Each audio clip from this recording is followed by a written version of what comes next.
सेंधवा सांप्रदायिक तनाव के बाद शहर में आ रहे सामाजिक कार्यकर्ता मेधा पाटकर और supreme court advocate Ehtesham Hashmi की टीम को प्रशासन द्वारा बालसमुंद बैरियल के यहाँ रोका। दोनों को ही वापस लौटना पड़ा।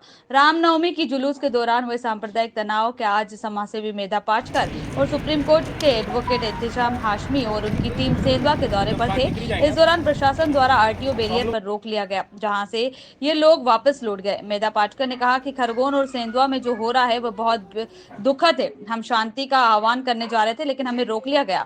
उन्होंने प्रशासन पर सवाल करते हुए कहा कि कोई आरोप नहीं, पंचनामा नहीं, कोई नुकसान भरपाई की बात नहीं। जो जेल में रहे युवाओं पर झूठे आरोप लगाए गए, जबकि वो मोटरसाइकिल पर हमला कहां करते, वह जेल में थे। उन्होंने कहा कि हम महात्मा गांधी को मानने वाले लोग हैं, हमारा हरदम शांति का पथ रहेगा। वहीं एडवोकेट एहतेशाम हाशमी ने भी मीडिया से बातचीत करते हुए कहा कि लॉयर को भी एक समाज सेविका को भी जाने नहीं दिया जाएगा। तो अब आप क्या समाज में मैसेज देना चाहेंगे? उन्होंने इस मामले पर एसआईटी के गठन की मांग करते हुए कहा कि इंडिपेंडेंट एजेंसी से जांच कराने की मांग हम हाई कोर्ट में करेंगे। खुद को रोके जाने पर उन्होंने कहा कि कुछ तो गलत हुआ है, जिसके चलते लॉयर और समाज सेवियों को अंदर से जाने से रोका जा रहा है। किधर रोका गया है आपको बैरियल पे? आज जो खरगोन और बड़वानी ज़िले में हो रहा है वो बहुत ही दुखद है। भाईचारे से आपस में रिश्ता बनाकर रहने वाले, मुहर्रम में हिंदू समाज ताजे लगाता है और रामनवमी के जुलूस पर मुस्लिम समाज के लोग फूल बरसाते हैं। ऐसे रिश्तों को तोड़ने की बात आज जो हो रही है समाज के जिन भी हिंसक लोगों से, वो हम नहीं मानते हैं कि देश को बचा पाएंगे, बर्बाद कर पाएंगे। और इसको प्रशासन ने जिस प्रकार से हैंडल करना है वो हो रहा है कि नहीं, ये देखना हमारा फर्ज बनता है। और शांति का ऐलान करना हम लोग चाहते हैं। देश में जहाँ भी दंगे हो, जब मालेगांव में हुआ था तब भी, जब हाथरस में महिला पर अत्याचार हुआ तब भी हमारी टीम हरदम पहुँचती रही है।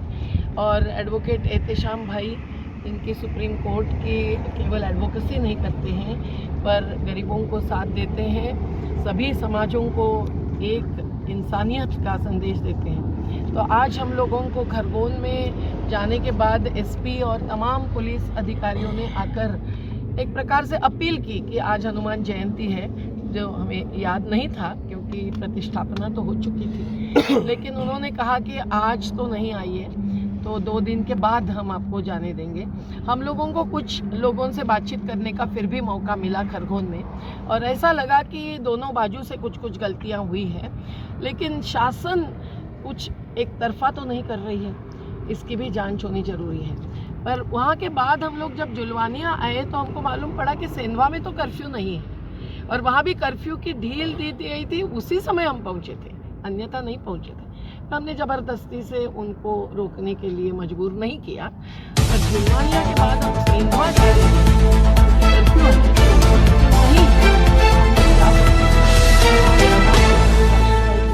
सेंधवा के समाज के कोई आरोप नहीं, कोई पंचनामा नहीं, कोई भी नुकसान भरपाई की बात नहीं।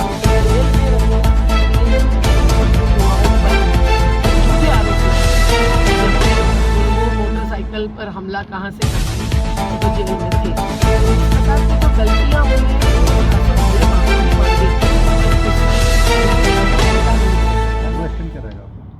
हमारा तो हरदम शांति पाती रहेगा।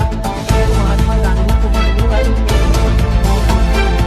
और हम लोग आप सब जानते हैं, तो हमारी लॉयर्स की टीम और मेधा पाटकर जी भी सब साथ में आए थे। बल्कि शासन ने हम लोगों को जाने नहीं दिया, किसी ने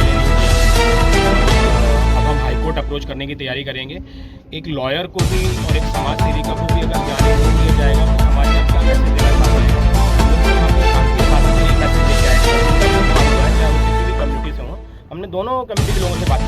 अभी एक जगह रुक के हम लोग दीदी ने चाय पी, तो वहाँ पे सामने एक पंडित जी की शॉप है, चाय वाले, उन दोनों से हमने बात करी। तो उन दोनों ने हमें यही बताया कि कोई भी बुजुर्ग आदमी इन्वॉल्व नहीं था, सब यंग लड़के थे जो भी वायलेंस हुआ इसमें इन्वॉल्व थे। इसका मतलब ये है कि उनको भड़काया गया है एक दूसरे के खिलाफ, हिंदू को मुसलमानों के खिलाफ, मुसलमानों को हिंदू के खिलाफ, और एक माहौल तैयार किया जा रहा है। तो ये जो तैयारी करके माहौल तैयार किया जा रहा है वायलेंस का, ये मुझे लगता है इसको इन्वेस्टिगेट करवाना चाहिए और SIT का गठन इसमें होना चाहिए। एक इंडिपेंडेंट इन्वेस्टिगेशन एजेंसी से जांच कराने की मांग हम लोग बहुत जल्द हाईकोर्ट में रखेंगे। कहाँ रोका गया आपको और क्या बोलना पड़ा, किससे बात हुई? देखिए, हमको अभी खरगोन गए थे, खरगोन में भी सारी पुलिस महकमा वहाँ आ गया, SP, एडिशनल SP, CSP सब लोग आ गए, वहाँ रोक दिया कि अभी कर्फ्यू, हमने बताया कि भाई 10 से 12 तक तो कर्फ्यू की छूट है और हम लोग पैदल जाने को तैयार हैं। हम लोग 2-3 लोग हैं बस। ताई ने ये भी बोला कि सिर्फ मैं और ताई 2-3 लोग चले जाते हैं पैदल, और चाहे तो पुलिस विभाग के लोग भी हमारे साथ रहें, पर फिर भी हमको नहीं जाने दिया। और हमने पता किया तो सेंधवा में कर्फ्यू नहीं था, तो हमने सोचा कि चलो सेंधवा जाते हैं, लेकिन सेंधवा भी हमको नहीं आने। देखिए, अब इतना सारा पुलिस महकमा वहाँ पे खड़ा हुआ है, 8-10 पुलिस की गाड़ियों ने हमको रोक लिया है। इससे क्या मैसेज देना चाहते हैं हम सोसाइटी में? इंडिपेंडेंट कंट्री है, संविधान से चलती है, संविधान के दायरे में अगर हम कुछ कर रहे हैं तो उसमें गलत क्या है? हाईकोर्ट में क्या तैयारी आपकी? हाईकोर्ट में हम रिट पिटीशन फाइल करेंगे और सुप्रीम कोर्ट में अगर जाना पड़ा तो हम आर्टिकल 32 में सुप्रीम कोर्ट भी अप्रोच करने की तैयारी कर रहे हैं। हमारी लीगल टीम आज से तैयारी करनी शुरू कर देगी, क्योंकि इतना ख़राब माहौल है, मुझे नहीं पता था। कुछ तो गलत हुआ है जिससे कि लॉयर्स को, समाज सेविकों को अंदर जाने नहीं दे रहा हूँ। मुझे नहीं पता कि पत्रकार भाई भी कितना वहाँ जा पा रहे हैं, कितनी रिपोर्टिंग कर पा रहे हैं। अभी एक मुद्दा मेरे सामने आया जिसमें कुछ लोग जेल में थे और उनके ऊपर ये एलिगेशन लगा कि उन्होंने दंगा भड़काया और उन्होंने मोटरसाइकिल में आग लगाई, उनके ऊपर एक सेपरेट FIR रजिस्टर्ड कर दी। ये देखिए, मतलब पुलिस अपना कितना बड़ा मजाक बना रही है। मतलब संविधान का, इंडियन पिनल कोड का, CRPC का कोई मजाक इससे बड़ा नहीं हो सकता मुझे लगता है, जो कि सेंधवा और खरगोन में बनाया गया है। Thank you.